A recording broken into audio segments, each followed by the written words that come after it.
Assalamualaikum sahabat cerita. Kali ini saya akan bercerita khusus tentang iblis. Perlu sahabat cerita ketahui bahwa iblis memang makhluk Allah yang dilaknat setelah dia tidak mau sujud kepada Nabi Adam. Namun perlu diketahui juga bahwa iblis aslinya itu adalah anak dari jin yang diasuh malaikat, sehingga awal mulanya karena didikan malaikat nih, iblis itu adalah makhluk yang rajin beribadah. Karena itu dia juga memiliki nama baik Al-Abid, artinya ahli ibadah. Selain Al-Abid, iblis juga mempunyai julukan Al-Arif, artinya bijaksana. Setelah berpuluh-puluh tahun, dia juga mendapat gelar Al-Arif, artinya maha mulia. Dia juga mempunyai nama baik At-Taqi, artinya adalah makhluk yang bertakwa. Sampai pada tingkatan Arasy, iblis ini baru diberi nama iblis.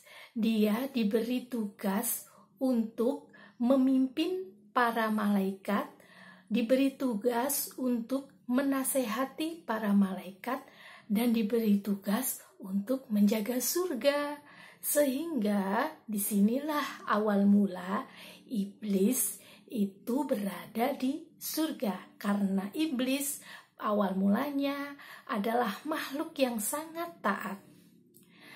Tapi karena diciptakan Adam dan Allah memerintahkan agar iblis ini sujud kepada Adam, maka sifat sombong iblis ini itu muncul karena dia merasa bahwasanya aku yang memiliki banyak ilmu, aku yang terbuat dari api, akulah yang maha perkasa.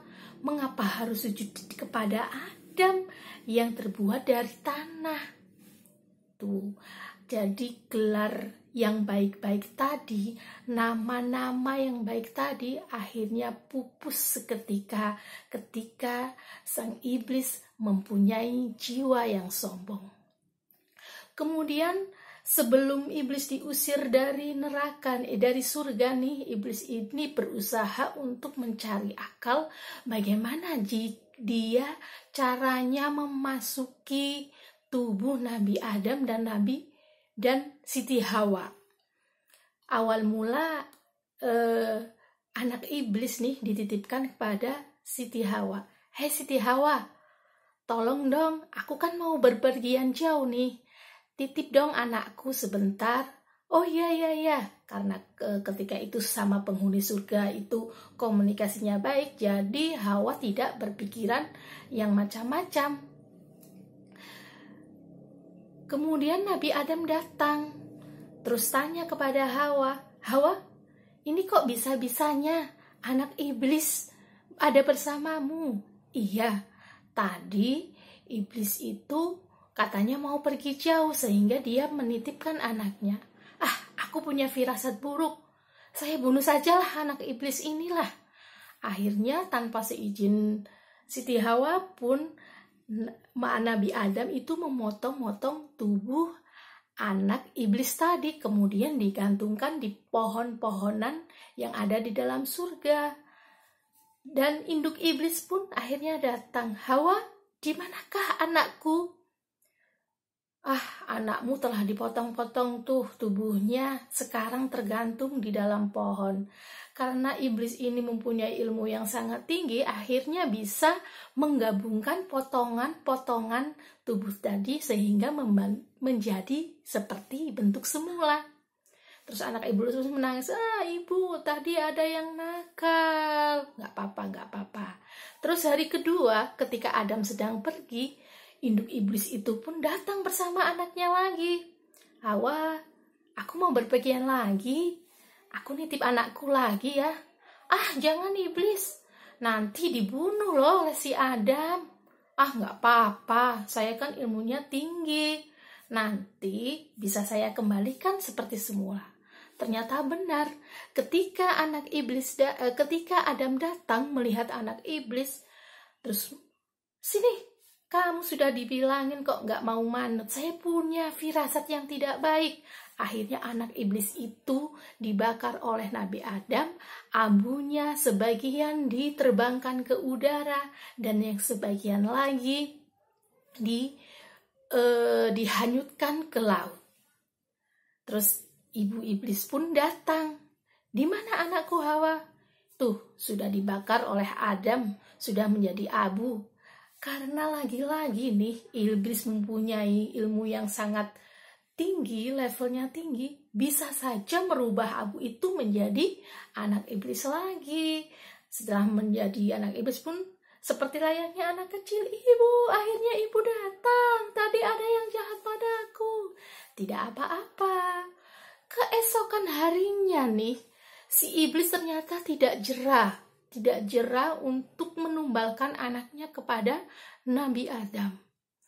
"Hawa, aku titip anakku lagi. Kamu apa gak kasihan sama anakmu?" "Ah, enggak, cuma hal sepele kok." Ketika Adam datang lagi, pun Adam merasa kesal sehingga akhirnya dibunuhlah anak iblis tadi. Dicincang-cincang tubuhnya, terus yang sebagian, "Udah tuh Hawa, daging iblis itu dimakan saja, kita bersama-sama. Sebagian masuk dalam tubuhku dan sebagian masuk dalam tubuhmu." Nah, setelah habis dimakan, si ibu iblis tadi datang lagi. "Hawa, di mana anakku?" "Sudah dimasak oleh Adam dan sudah dimakan oleh saya dan oleh Adam." Wah, iblis tidak sedih, justru iblis itu tertawa. Inilah tujuanku. Bagaimana caranya aku memasukkan iblis ke dalam tubuh kalian. Akhirnya cita-citaku tercapai. Dan nanti sampai hari kiamat, anak keturunan kamu bakal ada yang seperti iblis perilakunya. Nah, ternyata itu politiknya. Iblis menitipkan anaknya ke Siti Hawa. Selang beberapa tahun kemudian, setelah tinggal di bumi, Nabi Adam dan Siti Hawa turun di bumi dan menghasilkan keturunan yang banyak. Terus di zaman Nabi ada Nabi Nuh, Nabi Musa, Nabi Isa, Nabi Idris dan sebagainya. Ternyata iblis ini selalu mengikuti tiap-tiap periode kenabian. Sehingga pada suatu ketika Nabi Muhammad SAW itu sedang duduk bersama sahabatnya. Didatangkanlah seorang laki-laki tua, terus ditanya sama Nabi, "Siapa kamu?" "Aku adalah anak iblis yang ada sejak zaman Nabi Adam sampai sekarang." "Terus, apa keperluanmu menemuiku?" "Aku ingin bertaubat ya Muhammad." "Benarkah kau ingin bertaubat?" "Iya, di zamannya Nabi Nuh, aku sering mengikuti dakwah beliau. Dan aku juga sering menegur cara-cara berdakwah beliau. Sehingga sampai-sampai aku menangis, dia pun menangis terharu. Di zaman Nabi Musa pun aku demikian. Aku minta diajarkan kitab Taurat.